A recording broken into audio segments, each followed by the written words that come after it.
Wist u dat Peeldorp IJsselstein maar liefst 3 musea telt? Sinds gisteren zijn de locaties van die musea verbonden via een wandelroute rondom het dorp. Deze wandelroute werd aan de gemeenschap IJsselstein aangeboden ter gelegenheid van het 20-jarig bestaan van Museum de Peelstreek. Museum de Peelstreek ligt aan de IJsselsteinse weg, vlakbij de Middenpeelweg en was zondag gevuld met vele belangstellenden. Het gebeurt dan ook niet iedere dag dat een dorp een wandelroute aangeboden krijgt. Maar bij deze wil ik ook deze wandelroute officieel overhandigen. Ja, dank u wel.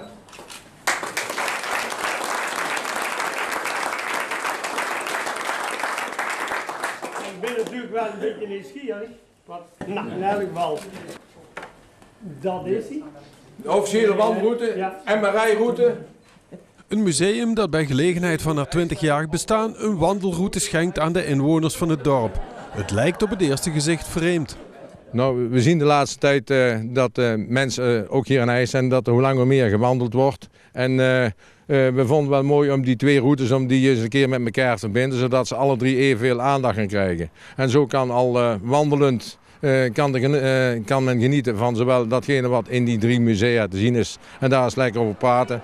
Het gaat eigenlijk om een wandelroute die langs alle IJsselsteinse musea loopt en deze met elkaar verbindt.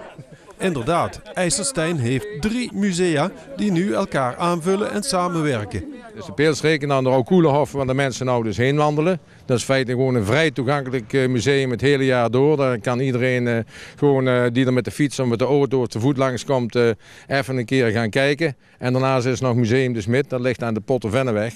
Dus aan de eerder genoemde museumroute IJsselstein. En dat is een museum dat hoofdzakelijk materiaal heeft gebied van de smederij. Hoewel die ook hier binnen de Peelstreek te zien zijn. Na het overhandigen van de museumwandelroute werd deze op toepasselijke wijze namens de inwoners van IJsselstein in gebruik genomen door de voorzitter van de dorpsraad. Wel een lange weg. Ga je zo die hele route lopen, Siep? Nou, ik heb gelukkig assistenten om mee te helpen. Maar jawel, wat dat betreft is het maar kippen. En wij als pioniers weten precies hoe het werkt. Beginnen en niet bijgeven. Wat vind je van zo'n wandelroute? Nou, ik vind het een heel bijzondere wandelroute, zoals ik straks aangaf. De meeste wandelroutes zijn hier nou bij de natuur betrokken. Maar nu, deze wandelroute is in die zin bijzonder dat hier 3 museums vast liggen aan de route. En dat onderscheidt zich wel. Het gaat dus om 3 musea, oftewel 3 locaties. Maar welke en wat zijn de verschillen? Museum de Peelstreek beoogt een verzameling te zien van alles wat er vroeger in de Peel, zeg maar, van wat IJs betreft dan vanaf 1920 tot zeg maar 1950, midden jaren 50, wat er toen gebruikt werd, veelal als handgereedschap of eenvoudige landbouwmachines. En het Museum de Peelstreek hierachter is dan in feite het hoofdgebouw. En daarnaast de rest van de mensen die juist hebben zien lopen, die gaan nou richting Rauwkoelenhof. Dat is een vrij toegankelijk museum vanaf de IJsselsteinse weg. Kunt je er vrij heen lopen. Het is een dichte loods met allerhande machines en een open loods met allerhande landbouwmachines. Maar er staat ook een automatische klompenmakersmachine, een bakkerijmachine, smederijmachines, machines van de schoenmakerij. In ieder geval kortom een complete verzameling machines uit de 40 en 50 jaren en nog eerder. Het is vandaag precies een jaar geleden dat Snackbar Anytime en Jongerencafé Het Podium werden getroffen door een grote brand. Beide panden werden hierbij verwoest en onbruikbaar verklaard. Nu een jaar later liggen de 2 panden er nog steeds verlaten bij. Er is sindsdien geen activiteit meer geweest. Veel omwonenden herinneren zich de brand in hun buurt nog goed. Nou, ik was binnen en toen hoorde ik mensen schreeuwen. Er kwam een meisje naar buiten toe. Die werkte bij Anytime in de keuken. En toen zag ik ineens een grote rookwolk. Nou, ik kwam zaterdagavond laat thuis en toen stond ik 's morgens op, zondagsmorgens. Ik denk van, dan ga ik een friet halen. Dus ik kom buiten, ik zie al die slangen liggen. Ik had eigenlijk nog niks in de gaten, dus ik kijk om me heen. Dan zit iemand tussen af. Kijk zo, god, je friet kwam. Nou, dan hoef ik geen friet gaan te halen, nee. En ik kwam terug van mijn vrijwilligerswerk rond 11:15 zondagsmorgens. En toen stond hier de hele Henseniusstraat vol. Allerlei brandweerwagens, politiewagens, ziekenwagens zelfs, kan ik me nog herinneren. En dat het hele ding in lichterlaaien stond. De omwonenden kijken al die tijd tegen de verpauperde panden aan. Zij vinden het dan ook zonde dat er binnen een jaar nog steeds niets is gebeurd met de uitgebrande gebouwen. Nou, dat vind ik triest eigenlijk. Een andere naam heb ik er niet voor. Ik vind na een jaar en je loopt er nog eens langs en zo. Nou, het is nog net dat je geen rat op de straat ziet lopen, maar ik vind het verschrikkelijk. Ja, niet goed natuurlijk. Ik bedoel, er is wel eens een keer gezegd van dat het verkocht zou worden of net egal wat, maar daar heb je ook niks meer van gehoord of gezien. Dus wat er precies gaat gebeuren, ik weet het niet hoor. Maar wat gaat er dan daadwerkelijk gebeuren? Dat is de vraag voor veel mensen. Cafetaria Anytime is van een particuliere eigenaar.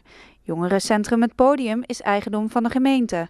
Echter, eind april besloot de gemeente Venray het voormalige jongerencentrum te verkopen. De gesprekken met potentiële kopers zijn op dit moment in volle gang. Wij zijn vooral in gesprek met een aantal bieders die een bod CQ, een plan hebben ingediend voor de locatie waar het podium staat. En Anytime is op zich ook doende om op een liefst zo kort mogelijke termijn zijn bedrijfsactiviteiten weer te hervatten op die plaats. Op de plek van de snackbar wil de eigenaar dus opnieuw een cafetaria openen. Het pand van het podium krijgt echter een nieuwe bestemming. Eerst had het pand de bestemming horeca, maar het college besloot in april dat het gebouw een ander doeleind moest gaan dienen. Dat ging erover dat we op die plaats geen luidruchtige horeca, geen gewone horeca terug willen laten komen. En dat we daar een aantal andere voorbeelden voor hadden die zouden kunnen. Eentje is woningbouw, grondgebonden woningbouw of huurwoningen. Een andere mogelijkheid is maatschappelijke doelen die daar te laten gebeuren of dienstverleningsmogelijkheden. Wanneer er daadwerkelijk iets gaat gebeuren, durft wethouder Peters niet te zeggen, aangezien zij met 2 partijen concreet in onderhandeling zijn. De gemeente wil echter wel zo snel mogelijk, hopelijk in de loop van dit jaar nog, meer duidelijkheid kunnen bieden. Het Odapark krijgt een groene opknapbeurt. Deze opknapbeurt is in het kader van het Groene Toekomstplan dat op dit moment voor het Odapark wordt gemaakt. In het nieuwe plan worden de verschillende terreindelen beter herkenbaar gemaakt. Hiermee wil het bestuur de geschiedenis van het Odapark meer zichtbaar laten worden. Daarom wordt er vanaf zaterdag in samenwerking met de brandweer het jonge gedeelte van het park gesnoeid. Voornamelijk de Amerikaanse eik en de bospest worden verwijderd om andere soorten meer ruimte te geven. Zo ontstaan er ook meer doorkijkjes en nieuwe plaatsen voor kunstwerken. Voor de bezoekers betekent het onderhoud dat er de aankomende tijd mogelijk wat overlast is als zij in het park gaan wandelen. In het geval dat de paden waarschijnlijk een paar weken onbegaanbaar zijn. Of misschien ook niet, dat is een beetje afhankelijk van hoe dat de bomen vallen. Maar we proberen, daarom hebben we ook gezegd van, we doen dit niet in een aantal jaren, wat we het oude gedeelte wel gaan doen. Maar dit willen we in 1 keer doen, want als ik het in een aantal jaren doe, dan moet ik misschien 5 jaar op rij de paden herstellen en nu hoef ik het maar 1 keer. En dan is de overlast ook veel korter. Naast de verandering in het zogenaamde jonge gedeelte van het park wordt met steun van Koninklijke Heidemij en Arcades een toekomstplan voor het oude gedeelte uit 1899 gemaakt. Het bestuur wil dit gedeelte zo goed als mogelijk in de oude staat terugbrengen. Dat lukt natuurlijk niet helemaal, maar we willen de padenstructuur helemaal terugbrengen. We willen de soorten bomen, zover als we het weten, willen we in ieder geval ook weer terugbrengen. De exoten van Amerikaanse eik en bospest die gaan er uiteraard uit. En we willen ook zover als mogelijk de bestaande prieeltjes weer in oude staat terugbrengen. Echt helemaal herstellen. En dat is echt een plan van 5 tot 10 jaar schatten we. Bij dit plan wordt ook het idee meegenomen om een educatieruimte te gaan plaatsen achter het theehuis. Zo'n ruimte is nodig voor het grote aantal van een paar duizend scholieren dat per jaar het park bezoekt. En die komen hier voor een workshop, voor een rondleiding, voor een speurtocht, voor een tocht langs de beelden, opdrachten, noem maar op. En dat strookt af en toe niet helemaal meer met hetgeen wat binnen gebeurt. Dat is wel eens af en toe een keer wrijving. Dus nu zijn we aan het proberen om te kijken of we ergens een educatieruimte op de kop kunnen tikken, die weer in het Odapark kunnen plaatsen in overleg met vergunningsstelsel, noem maar op. Dat hoort er allemaal bij natuurlijk. U zegt op de kop tikken, hebben jullie al iets op het oog? Nee, een paar mensen van het bestuur die hebben gekeken op de Floriade.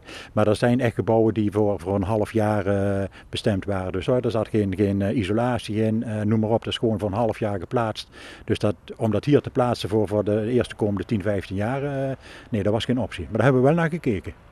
Het toekomstplan voor het Oda-park is waarschijnlijk begin 2013 klaar. Daarna zullen er gesprekken volgen voor sponsoring en subsidies, zodat de uitvoering van start kan gaan. Als u ouder bent van een zoon of dochter tussen 12 en 18 jaar die uitgaat, of van plan is dit te gaan doen, dan vraagt u zich vast wel eens af hoe dat er dan in de praktijk uitziet. Is het veilig? Waar gaat uw kind naartoe? Drinken ze niet te veel? Tijdens een kroegtocht werden veel van die vragen beantwoord. In feite ging het om een voorlichtingsavond die op 3 verschillende locaties werd gehouden. De naam Kroegentocht is dus niet echt hierop van toepassing. Het geheel werd georganiseerd door het jongeren- en alcoholproject Lekker Fris. Nou, Lekker Fris is een project wat we samen doen met 5 gemeentes in Noord-Limburg. Van Moken-Middelaar via Gennep, Bergen, Venray en Horst aan de Maas hebben we gezamenlijk een project opgezet om de jeugd, de jongeren bewust te maken van het gebruik van alcohol, de effecten daarvan en daarmee ook het alcoholgebruik terug te dringen. En dan gaat het voornamelijk om de jongeren tussen 12 en 18 jaar. Deze kroegentocht was echter bedoeld voor de ouders van die jongeren. Nou, met deze avond laten we als projectgroep Lekker Fris, maar ook als deelnemende partners, Synthese, zeg maar de instellingen, de politie, de horeca, de sozen, laten we samen zien hoe het is om uit te gaan in deze gelegenheden. Wat daar gedaan wordt aan het tegengaan van alcoholmisbruik. En wat dus een manier is om veilig met alcohol om te gaan. Door de ouders bij het project Lekker Fris te betrekken, hopen de samenwerkende gemeenten het inzicht over alcoholgebruik te verruimen. Nou, het is goed om ouders persoonlijk te betrekken, omdat met name ook is duidelijk te maken dat jongeren die in de groei zijn, dat die hersenen zich nog steeds ontwikkelen tot ver na de 25. En dat in die tijd dat je dan, als je te veel alcohol gebruikt, die hersenen ook behoorlijk kunt beschadigen. En het is goed om mensen daar bewust van te maken dat je matig met alcohol moet omgaan. En de eerste verantwoordelijkheid om hun kinderen op te voeden en daarmee om te leren gaan, die ligt bij de ouders. In veel jongerensozen wordt nu onderscheid gemaakt in leeftijd en daarop wordt gecontroleerd.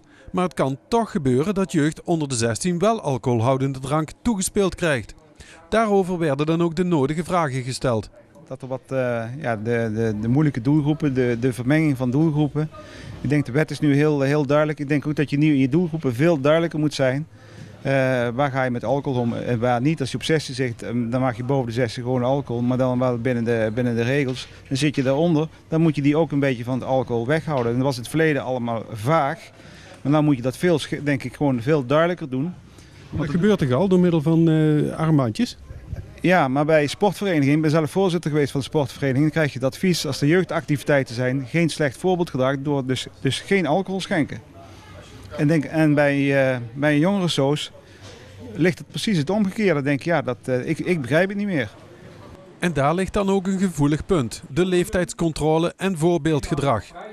Gelukkig werd daarover in de volgende locatie, plein 14, door de politie nog een en ander verduidelijkt.